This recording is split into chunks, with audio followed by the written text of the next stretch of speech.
ఓట్లు వచ్చినాయి ఊళ్ళల్లా అయితేను ఓట్లు అయిపోయినాయి. వాళ్ళైతే మన దగ్గరికి ఓటు వెయ్యనకి వచ్చినారు.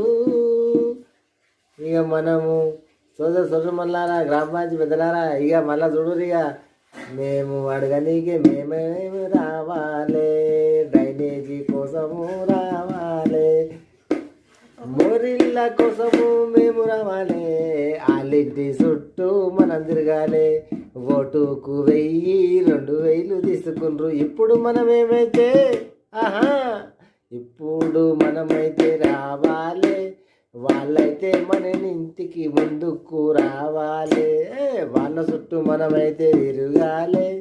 ఓట్లాకు పైసలు తీసుకున్నట్టు కాదేమో, ఓట్లాకు తీసుకుండ్రు, తాగిర్రు, తందనాలాడిర్రు. ఒకటికొకటి 2 ఏళ్ళు 5 ఏళ్ళు తీసుకుంటారు. ఇల్లు కట్టినా కానీ పర్మిషన్లు కావాలి, ఇంటి ట్యాక్సులు కావాలి. గెలిచినోడు మంచిగుండు, తాగినోళ్ళు మంచిగుర్రు, తాగిందంతా కక్కేదాకా వసూలు చేస్తారు. ఏమంటారు ఫ్రెండ్స్? ఇగో ఓట్లు అయిపోయాక మనకు వాళ్ళ చుట్టూ మనం తిరగాల. తర్వాత వాళ్ళు ఇప్పుడు 1, 2, 3, 4 వేలు ఇచ్చిన వాళ్ళంతా వాళ్ళ చుట్టూ తిరిగి పనులు చేయించుకోవాలి. చిన్నారి బాయ్ ఫ్రెండ్స్.